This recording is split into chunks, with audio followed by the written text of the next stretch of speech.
Put your jacket, please. Si Jack nandyan. Good morning sa inyong lahat. Another day, another vlog ni Inday. Ang aking book, medyo nag-fade na yung itim dito. Para na akong gay. Para na na akong naging tiguang na may white hair. Ito yung ating weather for today. Medyo maulan talaga. Dito sa UK, wala silang mga warning kahit pa mag-snow na makapal dyan. Wala silang class cancellation. Rain or shine, snow or walang snow. Laban ang buhay. No kayo. Kanang ang feeling, bitaw na ang sarap pa maghag-hag doon sa kama niya. Na, di ba pwede kayo? Oh! Na mga bitok! Hi! Hello! Hello! Hi, robot camera. Hi! Say hello! Hello! Say hello! Hello! Hello! Hello! Hello! Nag-wonder talaga si Jack. Anong nangyari sa mundo? Hi! Johnny! Hello! Hello! Why it says Glimmer X Punch Reach? Why it says Glimmer X Reach Point Reach? Safe na si Jack dyan. Ha? It's like UK. X like Eh. X UK. I don't know. It's but the other part is reach point reach. I think I don't know. Yeah? It's like those orange titles. Orange? Like you know when something happens, the orange something orange like orange words come. Like that. Like if it's food. Magbuhay mo umbrella, ha? Hello, yeah, come there. We can play with him. And this tastes, yeah, tastes so disgusting. Nandito na si Jack. Peekaboo! Tawang-tawa pa siya. I like something. Hoy! Jenny, here! JJ's bag. Fun, that's my umbrella. JJ's Jenny's bag.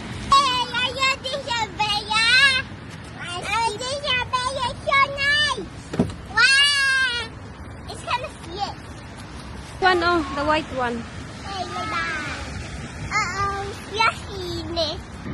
Naghawak talaga siya, oy. Kila ka dia lang?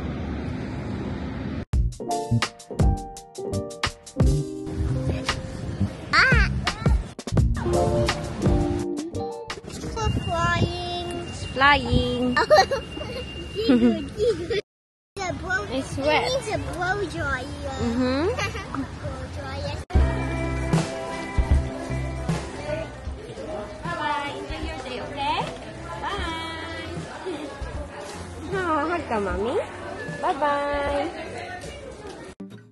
I'm an expert at overthinking things that I shouldn't. Pauwi na inyong Inday.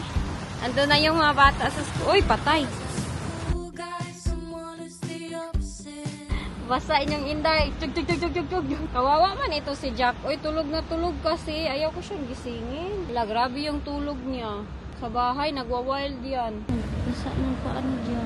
Kawawa naman yan gisingin. Uy, oh. Kalami yun ang kanyang tulog. Uy, naman nagwal dito, tita. Always din siya pakarga sa akin.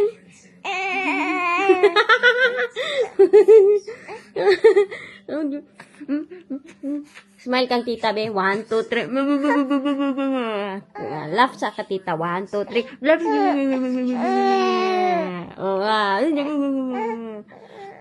Ay, tabangin niyo ako. Si Jack ayaw niya magpalapag. Oh, may dami akong suko na ka. Marami akong kailangan linisan pero galit siya. Ikaw pa magyaw-yaw. Ang days na to siya ganito, promise. Ah, nagulan, ah. Ano? Bitan ako dagway, be? So siya pa ang nagalit, oy. Siya pa nagyaw-yaw, oy. Crackers!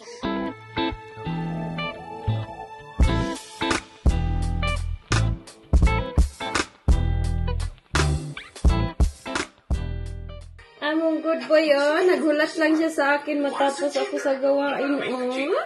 Good boy, among Jack. Uy! Calling me cheater too? May cheater too? Kaya huwag mo akong pakialaman. May karapatan din naman ako para sa maya. Nag-away sila na. Ano nag-away to sila? Hmm? Ginawan mo ng boyfriend si Betsy. Na-request imong tita Jack, smile daw for them. We? Ay, dili. Dili ka mag-smile for them? Hoy! Ay, is na biro. Smile for them. Uy! Tugon man. Thank you. Thank you, bata. Sino ikaw bulad? Yung itim bulad, Jack? Tiyo, ang mga kamoy, oh. Ang tiil. Dami niya ng sugat kay ganon niya, oh, yung kanyang tiil.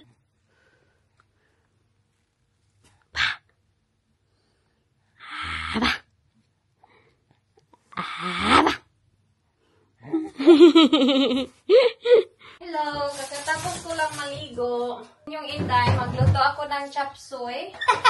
Mga ingredients, corn, ano pangalan nito? Basta ito, yung puti, yung kanyang laman. Lo, ang ganda pakinggan, oh. Tapos mayroon tayong broccoli.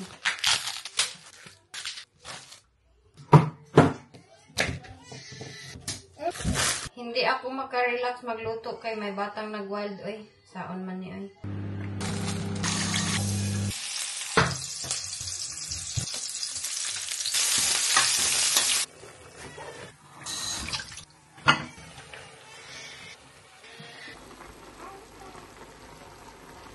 May bodyguard ako dito, oh. Kay nag-wild na naman siya. Kahit nagluluto ako, no. Nagwa-wild siya, no. Uy! Oh, go, oh.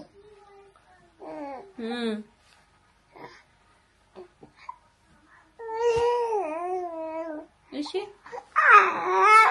Oh, layaw-yaw gid siya, bay. Ah, grabe gyud. Luto ako. Merong bata assistant dito. Umiiyak na naman siya.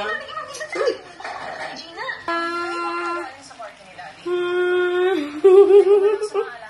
Brainstorming muna ako kaya sulibog.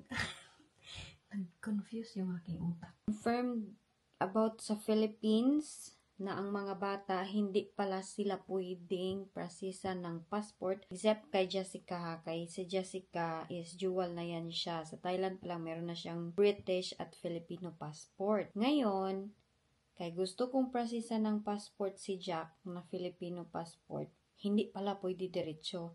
So, ang ginawa ko sa Thailand kay Jessica dati is pinag-net na dapat daw aposto, basta A-P-O-T-E-L, parang ganun ang spelling, basta ganun. At yung birth certificate, marriage contract namin, birth certificate ni Jack, kailangan siyang para mabalid ganit siya sa Philippine standard na birth certificate. So, kailangan meron siyang stamp. Bukas or mga ilang mga days, ipapakita ko sa inyo kung ano yung ginawa ko kay Jessica na passport na birth certificate para ma-recognize siya sa Philippines. Ang mga bata is, hindi pa kami nung nasa Thailand pa lang ako, kailangan kong i-report of birth si Jessica. Hindi siya pwedeng magstay sa Thailand pag wala siyang passport. So, pagkaanak talaga ni Jessica, mga ilang months, balik na ako trabaho, ni-report ko kaagad yung kanyang birth, anong tawag nun? Sa PSA? Sa PSA. So, report of birth. Si Jessica. So, wala nang problema si Jessica dyan. Labas na siya sa problema dyan. Akala ko, pagdating dito sa UK, hindi na pwede akala ko pagdating dito sa UK, hindi na required dahil pwede man sila magkuha passport ni Jack. Halimbawa si Jack magkuha siya ng passport na British. Pwede man sila diretso-diretso lang. Hindi pala ganun kadali yung process ng passport sa Philippines.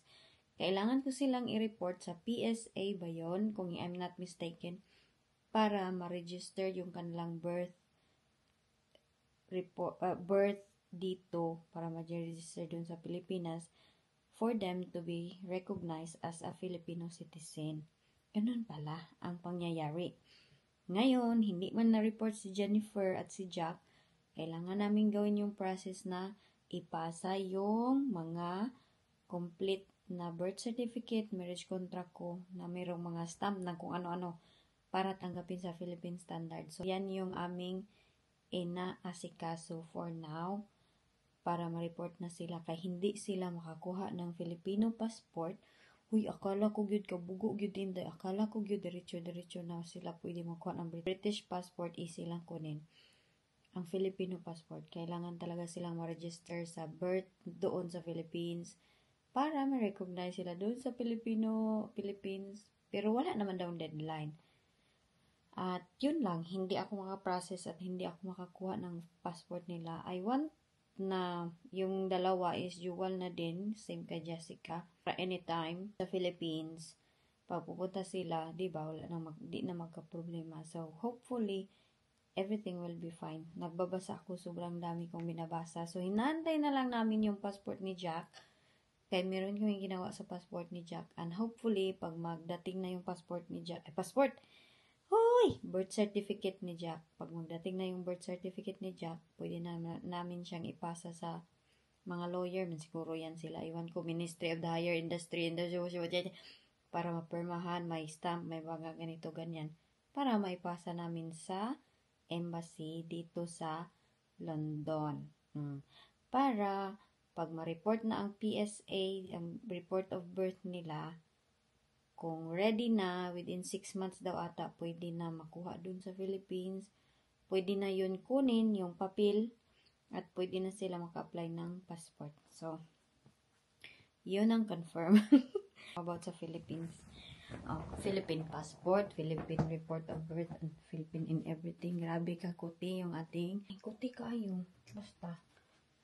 Everybody. I love you all. You love me? I love you too.